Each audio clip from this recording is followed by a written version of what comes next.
ਮਾਨ ਸਾਹਿਬ, ਮਨਪ੍ਰੀਤ ਸਿੰਘ ਬਾਦਲ ਜੇ ਕਹਿੰਦੇ ਕਿ ਕਈ ਵਾਰੀ ਵਿਅਕਤੀ ਚੰਗਾ ਪਾਰਟੀ ਮਾੜੀ ਹੈ, ਕਈ ਵਾਰੀ ਵਿਅਕਤੀ ਮਾੜਾ ਤੇ ਪਾਰਟੀ ਚੰਗੀ ਹੁੰਦੀ ਹੈ, ਪਰ ਪਾਰਟੀ ਵੀ ਸ਼ਹੀਦਾਂ ਦੀ ਹੈ। ਮਨਪ੍ਰੀਤ ਸਿੰਘ ਬਾਦਲ ਦੇ ਬਾਰੇ ਵੀ ਤੁਸੀਂ ਇੰਨਾ ਉਹਦੇ ਕਰੈਕਟਰ ਦੇ ਵਿੱਚ ਗੱਲਬਾਤ ਕਰਦੇ ਹੋ। ਬਹੁਤ ਚਿਰ ਦੇ ਵਿੱਚ ਉਹਦੇ ਕੋਲ ਸੱਤਾ ਰਹੀ ਹੈ, ਪਰ ਮਨਪ੍ਰੀਤ ਸਿੰਘ ਬਾਦਲ ਨੇ ਉਸ ਵੇਲੇ ਜਦੋਂ ਸੱਤਾ ਦੇ ਵਿੱਚ ਸਨ, ਕੀ ਕੋਈ ਐਸਾ ਕਰਿਸ਼ਮਾ ਕਰ ਸਕੇ ਜਾਂ ਕੋਈ? ਤੁਸੀਂ ਕਿਉਂਕਿ ਸੱਚ ਨੂੰ ਬਿਆਨ ਕਰਦੇ ਹੋ ਤੇ ਆਸ ਕਰਦੇ ਹਾਂ ਕਿ ਉਹ ਸੱਚ ਦੀ ਕਸਵੱਟੀ ਤੇ ਇਹ ਗੱਲ ਦਾ ਜ਼ਰੂਰ ਉਤਰ ਦਿਓ। ਦੇਖੋ ਜੀ, ਸਭ ਤੋਂ ਪਹਿਲਾਂ ਤਾਂ ਜਦੋਂ ਉਹਨੇ ਕਰਿਸ਼ਮਾ ਕਰਨ ਦੀ ਕੋਸ਼ਿਸ਼ ਕੀਤੀ, ਉਸੇ ਕਰਕੇ ਤਾਂ ਉਹਨੂੰ ਕੱਢਿਆ ਗਿਆ। ਸੱਚ ਬੋਲਿਆ ਉਹਨੇ ਕਿ 70,000 ਕਰੋੜ ਦਾ ਕਰਜ਼ਾ ਹੈ, ਆਪਾਂ ਤਨਖਾਹਾਂ ਨਹੀਂ ਵਧਾ ਸਕਦੇ ਐਮਐਲਏ ਦੀਆਂ, ਉਹ ਵੀ ਉਹਨਾਂ ਤੋਂ ਪ੍ਰੈਸ਼ਰ ਪਾ ਕੇ ਵਧਾਈਆਂ ਗਈਆਂ ਮੰਤਰੀਆਂ ਦੀਆਂ ਤਨਖਾਹਾਂ।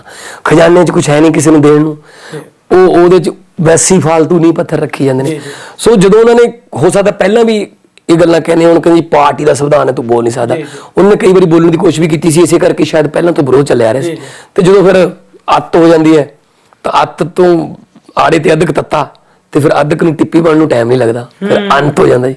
ਸੋ ਜਦੋਂ ਇੰਤਹਾ ਹੋ ਗਈ, ਉਹਨਾਂ ਨੇ ਬਾਹਰ ਆ ਕੇ ਵਿੱਤ ਮੰਤਰਾਲਾ ਛੱਡਿਆ ਉਹਨਾਂ ਨੇ। 2 ਨੰਬਰ ਦੀ ਜਿਹੜੀ ਕੁਰਸੀ ਹੁੰਦੀ ਹੈ ਫਾਈਨਾਂਸ ਮਿਨਿਸਟਰ ਦੀ, ਤੇ ਅੱਜ ਕੱਲ ਕੋਈ ਮੜੀਆਂ ਦੀ ਪ੍ਰਧਾਨਗੀ ਨਹੀਂ ਛੱਡਦਾ।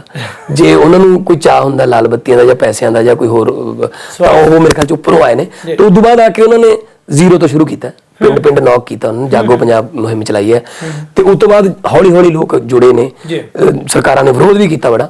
ਤੇ ਇਸ ਕਰਕੇ ਮੈਨੂੰ ਲੱਗਦਾ ਜਿਹੜਾ, ਜੇ ਮੈਂ ਐਗਜ਼ਾਮਪਲ ਦੇਵਾਂ ਕਿ ਮੰਗਲ ਪਾਂਡੇ ਬ੍ਰਿਟਿਸ਼ ਫੌਜ ਦੇ ਵਿੱਚ ਸੀਗਾ, ਬਾਅਦ ਦੇ ਵਿੱਚ ਫਰੀਡਮ ਫਾਈਟਰ ਸੀ।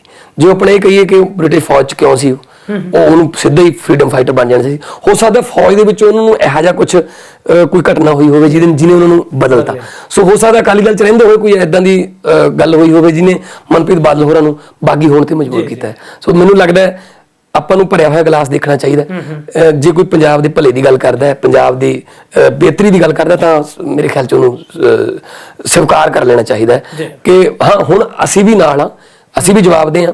ਤੇ ਮੈਂ ਵੀ ਇਹ ਵੀ ਗੱਲ ਕਹਿਣਾ ਕਿ ਜੇ ਸਾਡੀ ਪਾਰਟੀ 'ਚ ਕੋਈ ਸੱਚਾਈ ਤੋਂ ਉਖੜਨ ਵਾਲੀ ਜਾਂ ਕੋਈ ਲੋਕ ਪੱਖੀ ਗੱਲ ਨਹੀਂ, ਲੋਕ ਵਿਰੋਧੀ ਗੱਲ ਹੋਊਗੀ, ਤਾਂ ਸਭ ਤੋਂ ਪਹਿਲਾਂ ਵਿਰੋਧ ਕਰਨ ਵਾਲਾ ਮੈਂ ਹੋਊਂਗਾ ਜੀ। सितारों से आगे जहाँ और भी हैं, अभी इश्क में इम्तिहान और भी है। जी।